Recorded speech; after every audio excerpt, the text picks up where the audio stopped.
This is a HeadGum podcast. Hello, this is Fake the Nation, where we talk about news and we talk about culture and where we tape from Georgia. I am your host, Negin Farsad, and I just got to Atlanta, where I'm doing some emceeing and moderating and other shenanigans at the TED conference. And guys, the ATL energy is election forward. Today, we'll check in on those elections during this, the most annoying and panicky stage of the election cycle. We'll also look at the click to cancel law, how Grindr is using AI as your new wingman, and we ask whether we have reached peak human lifespan. We're also recording a bonus about positive masculinity, and the bonus is where we really let our rants go wild, where we really open the gates of the zoo and let the animals run free, if you know what I mean. So go to patreon.com/Negin Farsad if you want to subscribe, and for as little as $4 a month, you get bonus episodes of the show. For as little as $5 a month, you get an additional bonus episode of the show, and there's just other tiers beyond that. It's a good time, and you get to support what is one of your top, I'll just say 10 favorite podcasts. I don't know where I land in your podcast world. I'd like to think I'm at least top 10. Andrew Heaton is saying top 5, and we'll get to him in a second, because guys, I got to introduce today's panel. Oh my God. We are just like ramping it up here at Fake the Nation in this election cycle during this, the most annoying time. And we figured who better to call up than these two panelists. We have with us, he's host of the Political Orphanage. He's author of the upcoming book, Tribalism is Dumb. I kind of agree. And he's a regular on Fake the Nation. He's a fan favorite. He is the one and only Andrew Heaton. Hey, Andrew. Hello.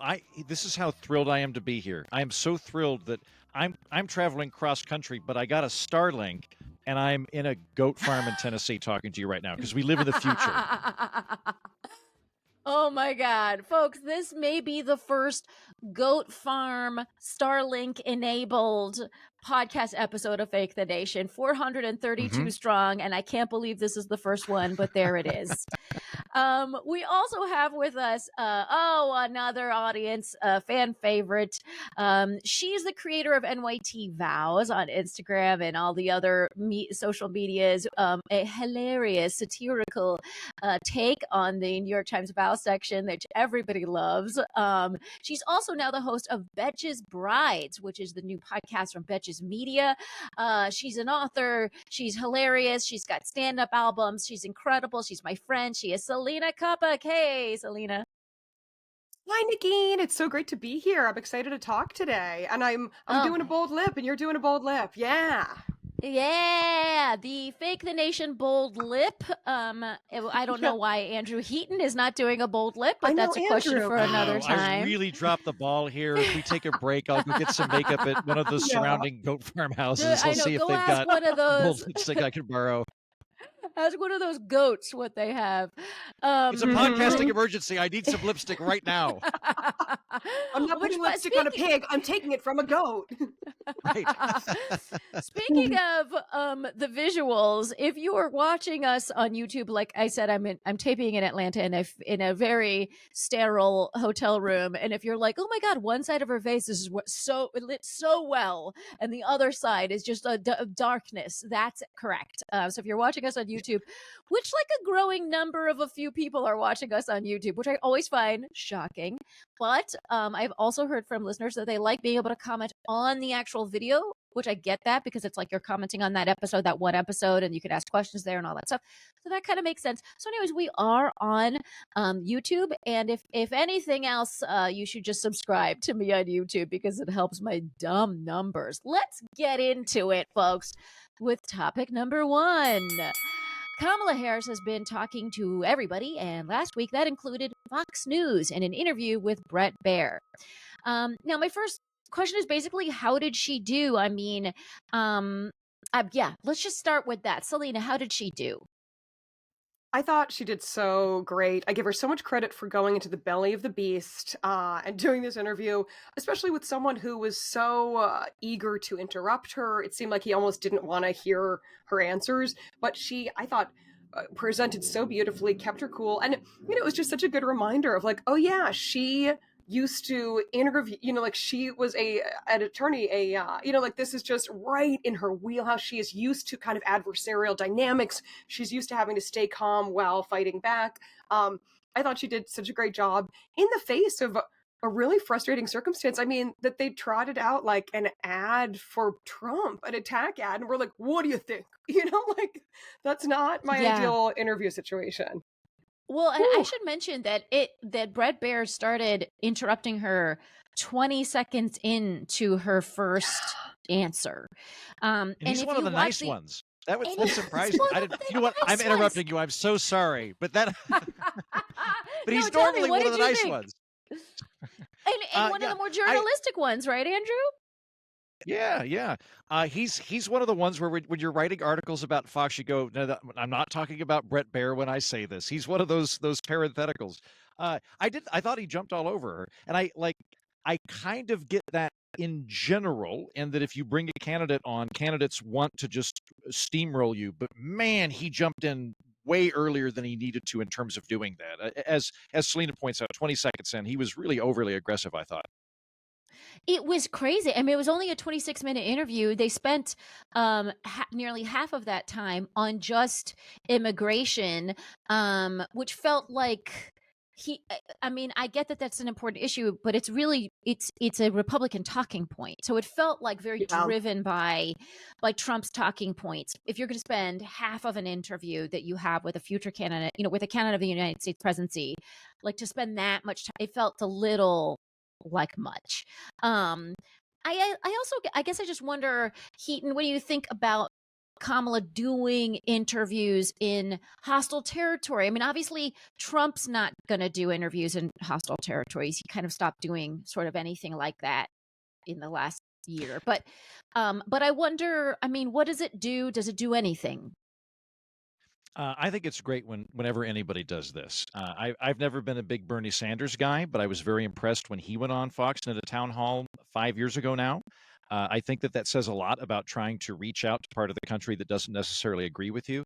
I would love it if whoever is president, whoever upon inauguration day becomes president, if they spent the first month in the state that had the least amount of votes for them. I think that would be a very nice way to conduct governance in our country, of recognizing that the president's president for everybody. They're not president for a slim majority of 47% that managed to squeak over the finish line. So I'm glad that she did it. I like that she did it. I thought she did a good job under the circumstances. The one thing that I think she needs to come up with a better answer to, just from a political standpoint, an electioneering standpoint, is multiple people have asked her, what is different about you than Joe Biden? And I understand the hesitancy, because she doesn't want to go, well, I'm throwing him under the bus. He's terrible. Here's why I would be much. She can't really do that.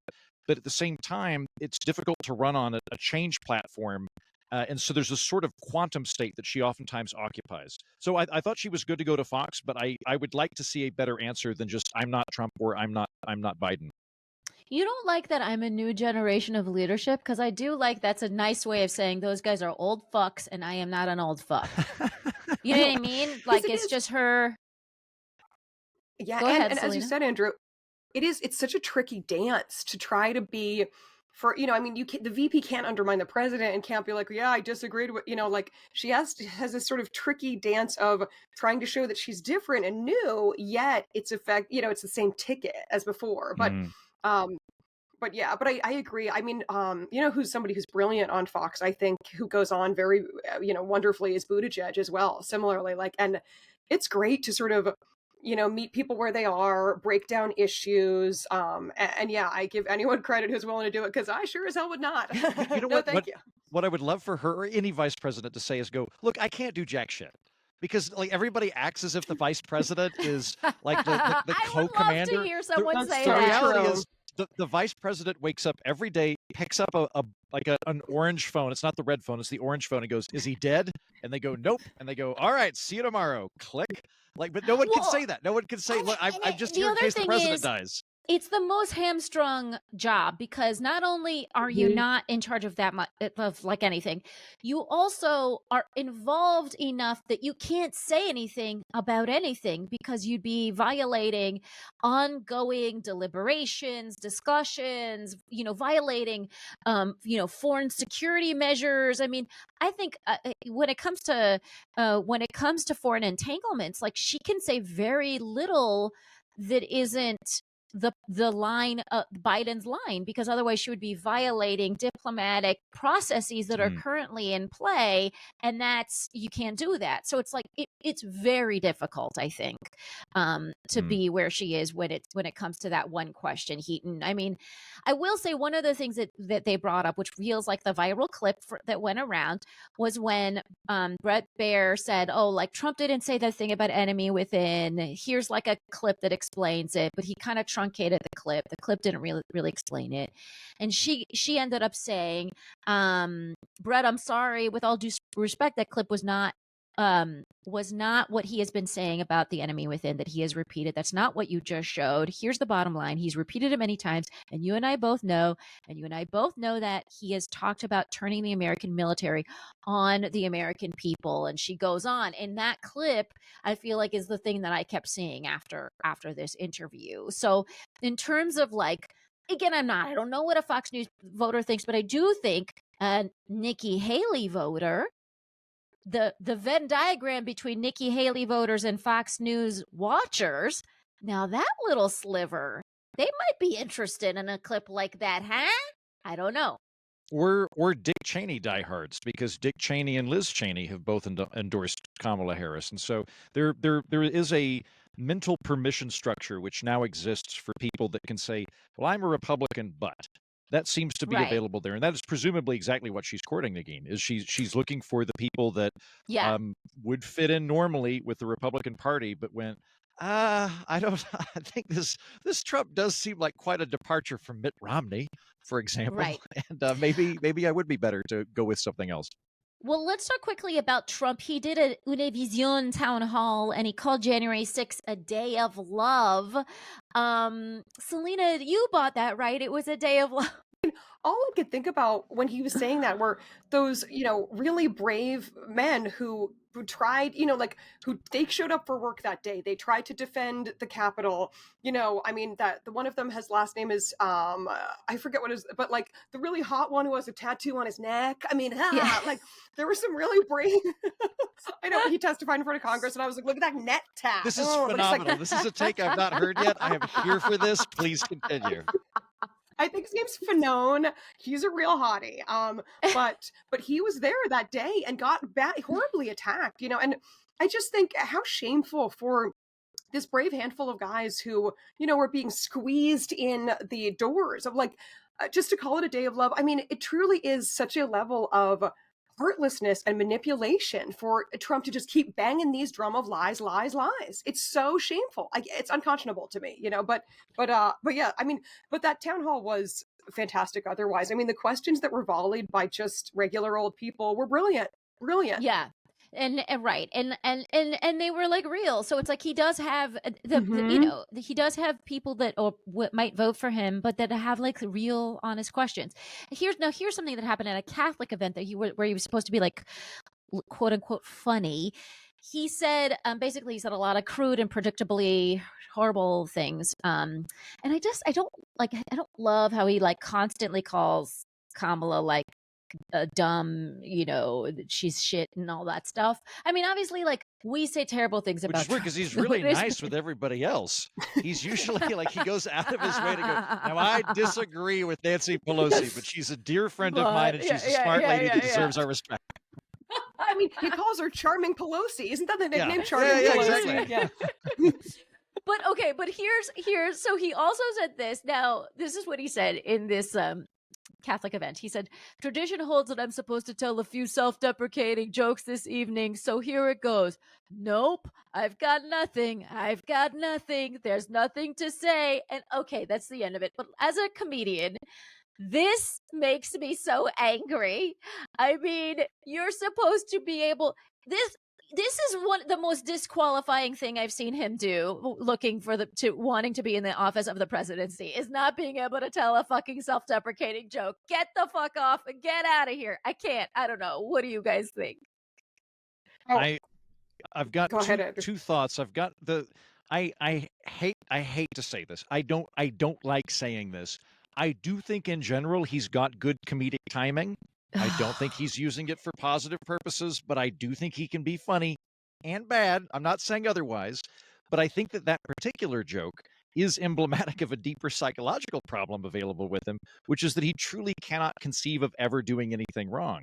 So this is a guy that since the 80s, whenever he's asked about his memoir, or whoever ghost wrote his memoir or whatever, he'll go, I've made mistakes, I'll admit it. But he'll never clarify what the mistakes are. There are no mistakes at any point that he's ever owned up to.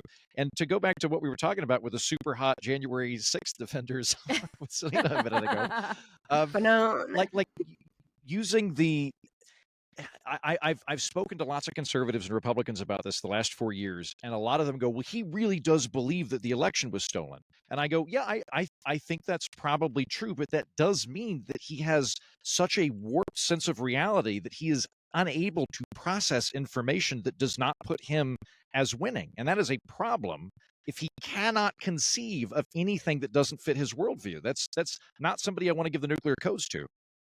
Well, I want to talk to you guys about something real quick, which is that I was in Pennsylvania on Friday, and thanks to everyone from Fake the Nation who came out to see the Muslims Are Coming show. We had such a great time.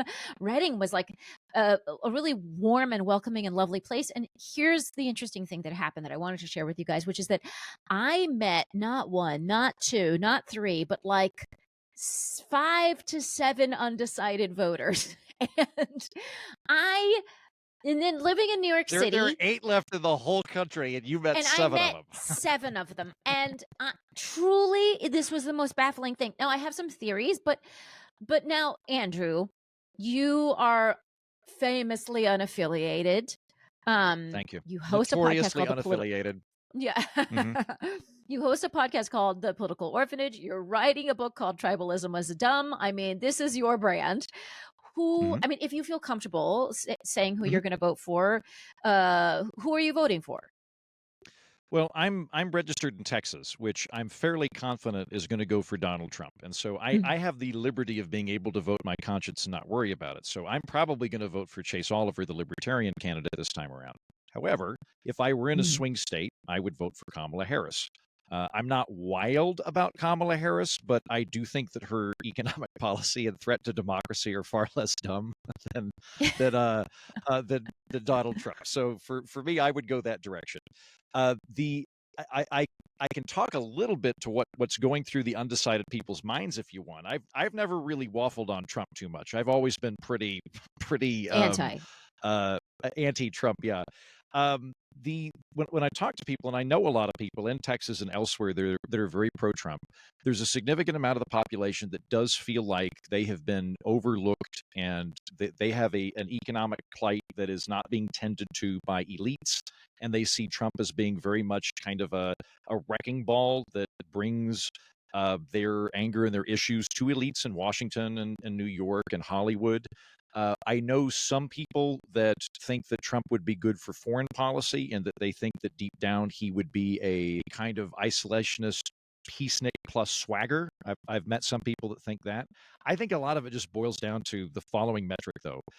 A lot of American politics can be summed up thusly. About half of Democrats just don't like markets, and about half of Republicans really don't like Democrats. And when you understand that, a lot of stories kind of fall into place. So, I mean, Selena, one of the things that these people would say to me was that part of the, and I spoke to a lot of people who were like, own small businesses. And they would say that they think that Trump might be better for the economy. And I asked one of these guys, I was just like, and by the way, some of this material might come out in a video I'm doing with MoveOn.org, so you can keep your eyes peeled on Instagram. But one of them, what I said to one of them, like, I'm just so curious about that because he's filed for bankruptcy 6 times. So I'm wondering, like, why specifically you think he's some kind of good businessman, like for someone who's had so many failures. Selena, I mean, can you explain it? He didn't really give me a satisfying answer, but I don't know. You talk to No, I think humans.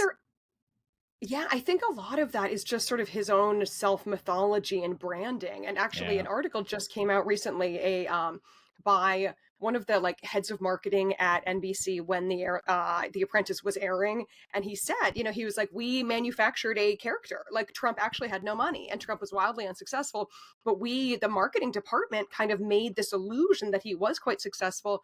And I think that has seeped into some people's belief systems about him. I mean, they say that Trump is sort of, and that perhaps this is gauche, but like a poor person's idea of a rich person, like just that there is this sort of, I think, sense maybe by people who are like skyscrapers, New York City, wow, like, and they really Right. believe that he's kind of the king of New York, and I think these are people who probably hate New York and they would never ever come here.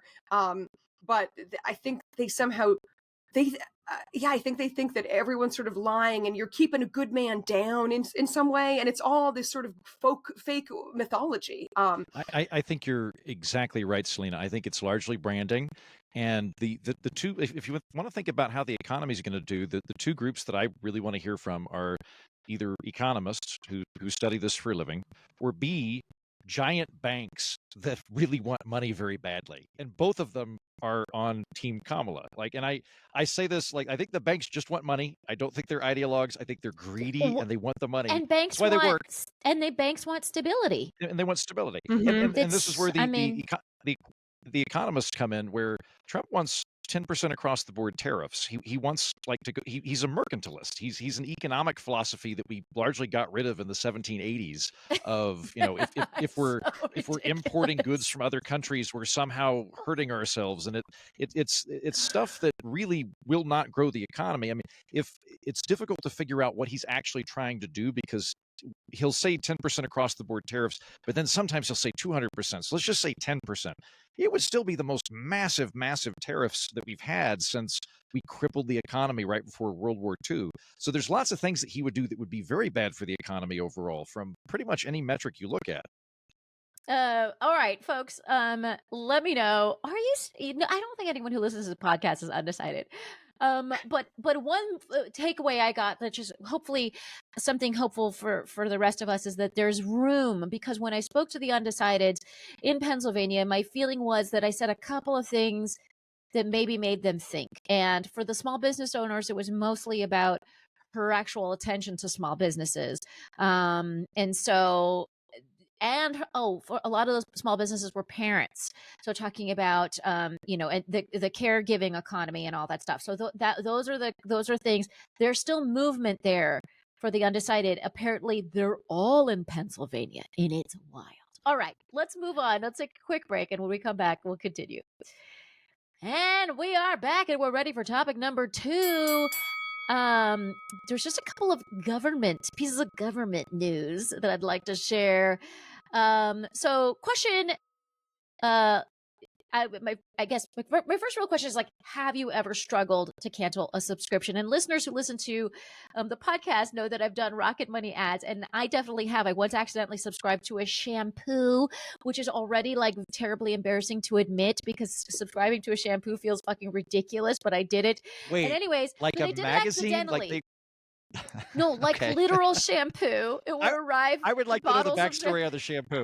Everything is a subscription model these days. It's so I like try to buy a bag of potato chips. They're like, you want to get on a potato chip plan? I'm like, no, It's I would like to get a bag of potato chips. Yeah, Exactly. God. So and by the way, I didn't realize when I was clicking that I clicked on subscription, right? Because that was the default, was subscription.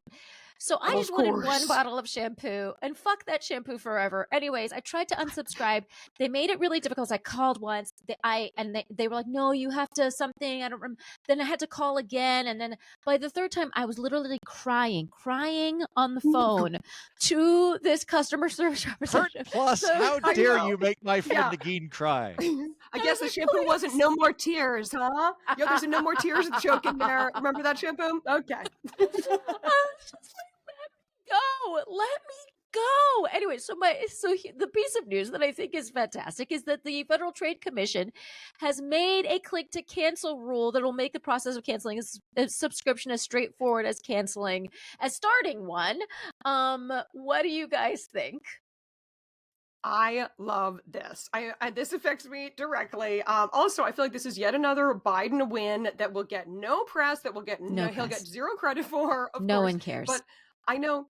Yeah, for the 1 year I lived in Chicago, I left after 6 months because I had a crippling depression, and I moved home to Boston, and I had a gym membership, and they would not let me out of it, and I had to find my replacement, and so I literally ended up, my sister stepped in to take it from me, and I was still paying it monthly to her. Like, I wasn't even living in the same state anymore. It's such a headache, especially with gym memberships. So I absolutely love this click to cancel, and bravo, thanks again, Biden, man. As the guy that just admitted to voting, this is a regulation. Yeah. Yeah, it is. It is. As the guy that just admitted to voting Libertarian in the 2024 election, I actually think this is a pretty good example of good government. You have no allegiance. I have no allegiance. But my thing is that I like business. I like people providing value and getting money for value. So if you're providing value to somebody, get as wealthy as you can. I don't think there's anything wrong with being successful. I don't think there's anything wrong with it at all. But there's a difference between providing value and rent seeking. So if what you're doing is you're offering a service and it's good and you're competing with people and you're getting money because you're providing that service, that's terrific. I don't have any problem with you at all.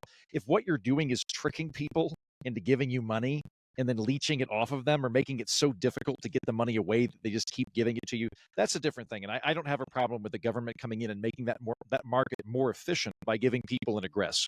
Okay, I love that. So folks, this is so exciting. Go fucking cancel some subscriptions. It'll be easy. I don't know when it. Just for fun. I know, just for fun. No, but honestly, start them, cancel them. Cancel them. Who cares? Just, you need to keep a list. Anyways, it's so annoying. Can the entire economy stop being subscription based? I would love that. Thank you from a friend. I can't handle it anymore. I would love it if every email that I never signed up for had an unsubscribe button in one place at the bottom or the top, because it's a thing where like place. I will buy Doritos one time with a credit card someplace, and somehow they'll get ahead of it, and I'll go on like a daily Doritos newsletter where it's like, "Hi, my name's Mindy from Doritos. Do you want Doritos points?" And I'm like, I did this because I was at a gas station. I don't even eat Doritos normally. Please die. Like I think that for every newsletter you send out that nobody subscribed, that should be one extra year in purgatory that you get. That should be, or your tax rate is however many people didn't sign up for your newsletter. That's your new tax rate. All right, folks, here is another new thing. This is a piece of data. It looks like petitions for union representation doubled under Biden for the first time since the 70s. That's since the Ford administration. Okay. Now that's just like yet another thing that Biden, that dude who gets no credit for anything, has accomplished during his presidency that no one will care about. But I guess what does that say about the workers' rights movement? I gotta say, I find it so, impressive, and it sort of makes sense that Biden, as the first sitting president to ever walk a strike picket line, that kind of, I think it's sort of in the zeitgeist. Yeah, the auto workers I forgot in Michigan, about that. which I thought it was so impressive. But I am wondering, Andrew, I would wonder if you know, if in this sort of historical context of like the unions were so big in the 70s, what was percolating then that's percolating now that perhaps is similar?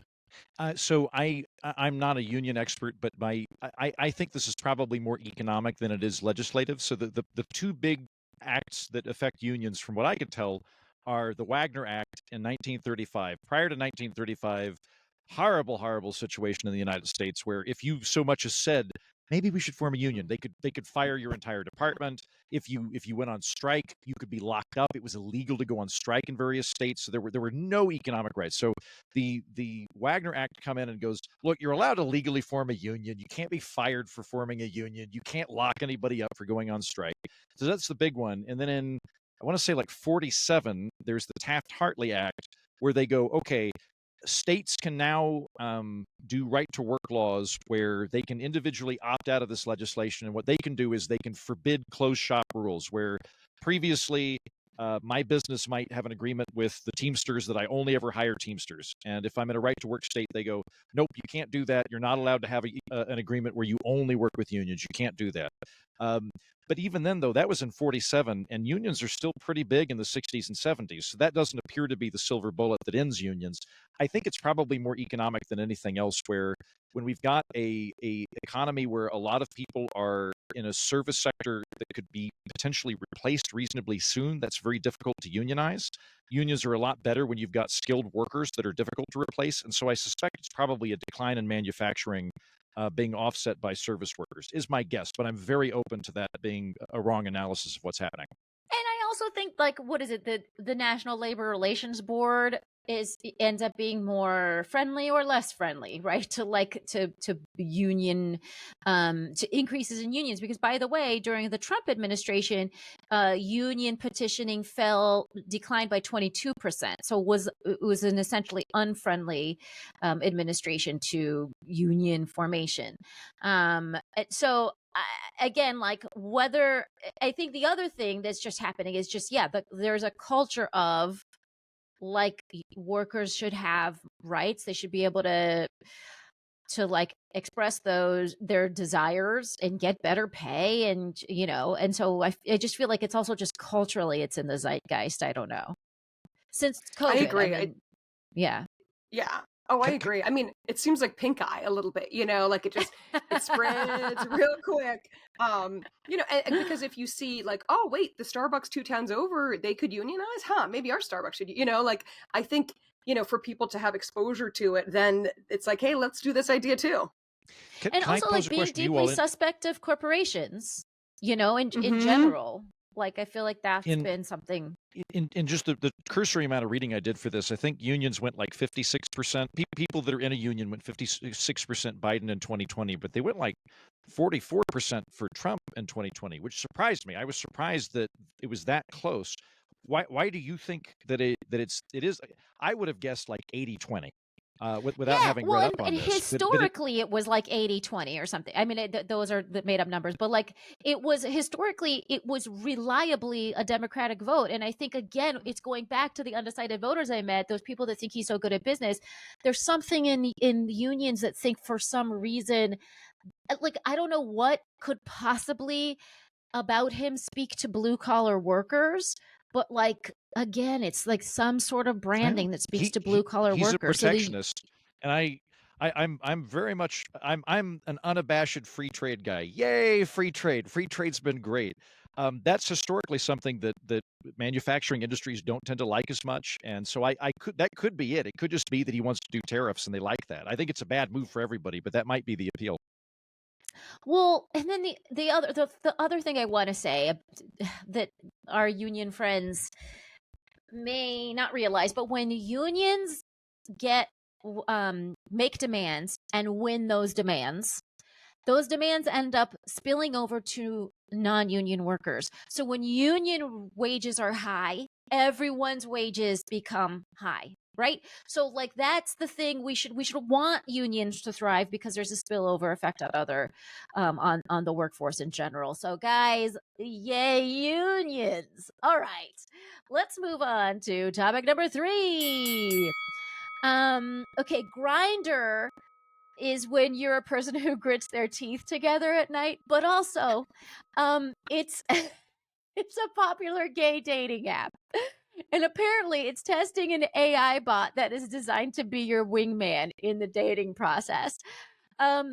Selena, now I happen to know that you're all booed up, but would you have benefited from this kind of AI wingman in the straight world? Oh, I mean, it probably would have been beneficial as far as, like, all of the heartbreak I endured from, like, people who were straight up mean on the apps, like, if you could just have your little bot as wingman, like, comb through those, maybe that would be useful. But this made me laugh so hard. They in this article they said the Wall Street Journal claims this solution will be an empathetic AI technology through AI model company Xhuman, which Grindr made a deal with last year. The model Xhuman that Xhuman creates will be trained. I'm sorry, it's also creepy. Like, the model the Xhuman creates will be, and this is quote, trained on romantic conversation and quote, and made quote more gay. Like, which I mean, it's like, are they going to are they going to be like, okay, well, we need this AI model to listen to and Barbara Streisand's entire catalog. Okay, come back to us once you've listened to all of it. Like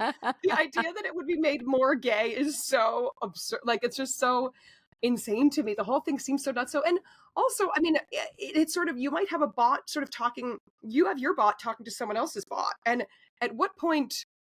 At what point are we like, it feels like you're disconnecting even farther from something that's already quite alienating. And, I mean, God, just to get me back to good old fashioned dating where you meet somebody at a bar or on the street or on the subway. That's how I want to do it. None of this AI hullabaloo. None of this AI hullabaloo. Why? We lost Andrew Heaton for a moment here, but that's fine because I don't know. Like, okay, so here's a couple of things about the chatbot. By the way, did you know that Grindr has 14? Oh, Andrew is back. Okay, hello. Okay, here we go. So I just wanted to share a couple of details with you guys about this AI. First of all, Grindr has 14 million users, which I thought was wild. I thought that's like such a much large. I mean, I would have been like, I don't know, 75 guys per city or something. Like I don't know. Like but that's obviously. So it's a really huge service. So this is big. Here's what it claims the wingman can do. It'll keep track of your favorite matches. It'll make suggestions like, oh, this person looks like a long-term match. This person doesn't. It'll make suggestions about where to have a date. And in the future, they're saying it also can make a reservation for that date, which felt a little meh. But anyway, so those are what some of these wingman bot services will be. Heaton, what did you think of this use of AI? I don't think it would be any use for me at all. I feel like I already am too much of a robot in my dating life, where I'll be like, I don't know why my date got mad. She asked my advice on something and I gave her advice, but it turns out she didn't want advice. She wanted to share feelings, and I'm too dumb to pick up on that. What I want is like an older Jewish mom who will tell me to settle. That's what I want. I feel like that would be the most use to me at this point in my life. I don't need a robot to help me. I need a realistic mother to help me. You don't need an older Jewish mom to tell you to settle. You need an older Jewish mom to tell you that you have too high of an opinion of yourself, and a lot of these ladies are great. Something like that. Something like that. I don't need a robot to help me organize dates. I need someone to drag me back to reality and go, you're talking in a sheep field in a camper in Tennessee. What are you doing? Just the next gal on Tinder that puts up with you. You're sleeping in a twin bed with a dog. Just if she doesn't have a prison record, that's too bad. Go for it. By the way, I put out the call. I feel like on an episode of Fake the Nation that we need to find Andrew a nice lady somewhere in the country, which, by the way, one of his worst qualities is we never know where in the country he lives. So that's one of the big problems. I'm moving to the DC area, ladies, just so you know. I'll be in the DC area. Look for a guy to camper. By the way, I feel like your odds in DC are gonna skyrocket because there's more ladies. There's more like dating your age dating ladies than there are men. Nice. Okay. So there you great. go. This is great. That's a good move. What I'm hearing is up my expectations higher than they've been because the market has changed. No. Like, never mind. Forget I said that. 2 wives instead of 1 wife. 2 wives. Oh. By the way, did you say this, Selena, already? I can't remember, but one of the funny things that this AI can do is talk to other AIs so that you, as a dating person, never have to really be involved in the process at all. And that's which I think. It's so strange to me. It's as though you would like go to a bar and sit down and be like, well, why don't I have this little robot engage in conversation? It's like, what? It just seems like you're stripping away the few things that are actually real about dating, which is conversing with someone, I mean, gosh. I mean, I know. This is a bleak time frame we're living in. Oh God. I know. Well, I kind of feel like it's like bell bottoms. You know what I mean? It's a fad. Some AI being in every fucking part of life feels a little fatty. Like it'll move on to like something, what I mean? It's not useful for fucking everything. All right. Here's the next little thing in culture I wanted to talk about. The oldest person ever to have lived was 122 years old, and she was in, wait for it, France, my favorite non-American country. And Life expectancy has steadily increased in the last century, but new data analyzing life expectancy from 1990 to 2019 shows that it continued to increase, but that life expectancy might now be decelerating. So those increases are no longer really happening in most countries. The professor of epidemiology, S.J. Olshansky, said, quote, "We're basically suggesting that as long as we live now is about as long as we're going to live." So how does that make you feel? I don't know. I remain an incredible optimist. I think maybe 120. I think I could get four to six wives by the time I'm dead at the current rate that I'm going at. Yeah, I think like what that medical analysis I think is very accurate at pointing out is we've taken out most of the impediments that we're aware of with our existing genome. That's probably true. That we've figured out like heart disease to a point. Like we figured out you need to like drink a lot of water, exercise, don't smoke too much, don't drink too much, eat vegetables and sleep. We figured that out, and if you can get all of those things, yeah, you got a pretty good shot of living into your 90s. That's great. I think that there could absolutely be medical advances around the corner that do tweak your genome or build out telomeres or something that could potentially extend that. Or there might be, I don't know, there's going to be weird stuff around the corner where we can like upload our brains to computers and things. So, keep eating your vegetables, don't smoke, but maybe 120. Selena, Andrew brought up fucking telomeres, so that gives you something, a standard to achieve in your response. Is that the uploading of your brain? Is that a telomere? Is that the telomeres? They're little twisty ties on the ends of your chromosomes, and every time your cells divide, they fray a little bit, and that appears to be the DNA damage that we accrue as we get older. There's a TED talk about it that's really if you were to clone one of us right now with the exact same DNA, they'd actually have the same telomeres we currently have, which means they'd age quicker. So, like, if you were to clone someone right now, they'd already be, I'm 40, they would already have 40 years worth of loss in their telomeres. Wow. By the way, one of the ways that you can increase your telomere size, the fucking tail on the mirrors, is meditation, unfortunately, is one of the ways. Also, I love the idea of like, here's another part of your body you could think isn't good enough. Your telomeres, like work on those telomeres, ladies. Are those telomeres? Those telomeres are looking pretty short today. Does this telomere make me look fat? By the way, Selena, the predicted maximum life expectancy will end up around 87 years, approximately 84 for men and 90 for women. That is an average age that several countries are already close to achieving. What do you think? Are you happy with that life expectancy, or do you want more like Andrew? I'm chill with that. I don't understand this just, I mean, if I could, I think my fantasy would be to stay, like, to pause. I mean, and I know this is totally unrealistic, but like, if we're talking life expectancy, could I just swim in my late 30s and 40s forever? I would like that, because I felt like I learned a lot in therapy. Those are good times. You kind of know what you're doing. But I don't want to be kicking around at 100 for 10 years. You know what I mean? No, thank you. No, thanks. Yeah, I mean, that's the thing, Andrew. Like, I'm okay. I mean, I guess I'm okay with 120. Oh, I didn't realize we had to be old. I thought we just got to live to be. Oh, no. As I am like now. That, well, that's the, I mean, so you have all these, so you have to put all these caveats in place. Like, and mine would be, I would like to have the longest possible telomeres. I would like to have beautiful... You have very graceful telomeres, though. I'm growing my telomeres out right now, actually. Yeah. Sometimes you trim your own telomeres, and it's just embarrassing. Yeah, I went Brazilian, and I really regret that. I shouldn't have done that. It's a Brazilian telomere lift might be in play. Yeah. Folks, what I would like is to like look okay, function well, and be able to witness, my kids and grandkids and all that stuff. That would be great, but like I just don't want to be infirm and miserable. So I'm cool with a life expectancy as long as that life is like a good, is a good life. Yeah. Mm-hmm. Health span, lifespan and health span.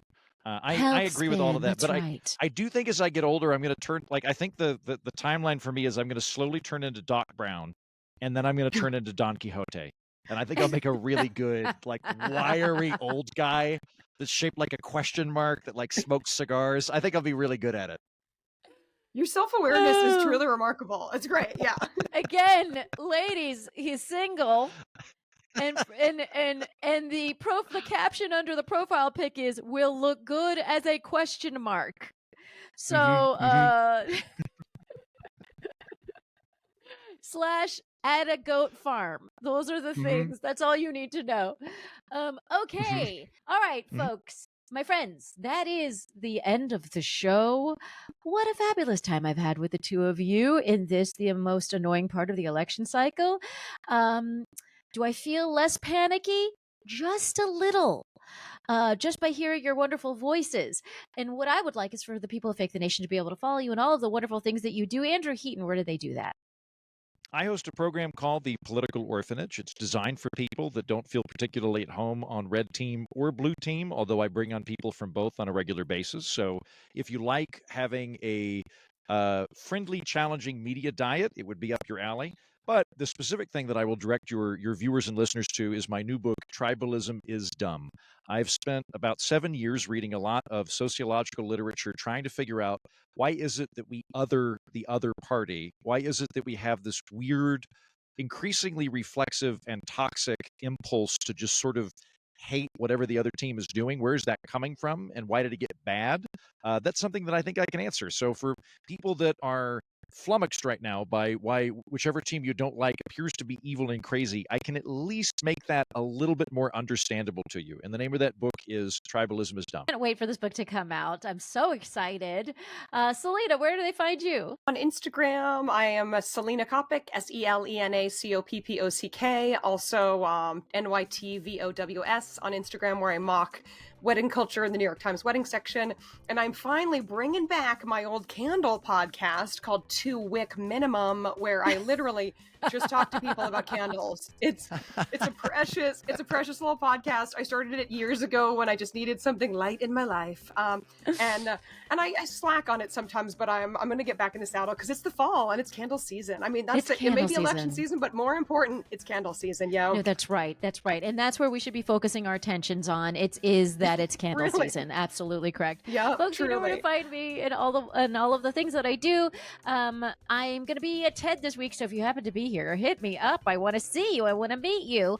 And otherwise, I want to thank everyone who makes this show possibility. That's our wonderful producer, Andrew McGuire. Our fantastic theme music was written by Gaby Alter. Thanks to everyone at HeadGum for making this show a possibility. You can email us at fakethenationpodcast@gmail.com. Don't forget to support the show at patreon.com/Negin Farsad. You can get your t-shirts at neginfarsad.com. And otherwise, we'll be back in your earballs next week.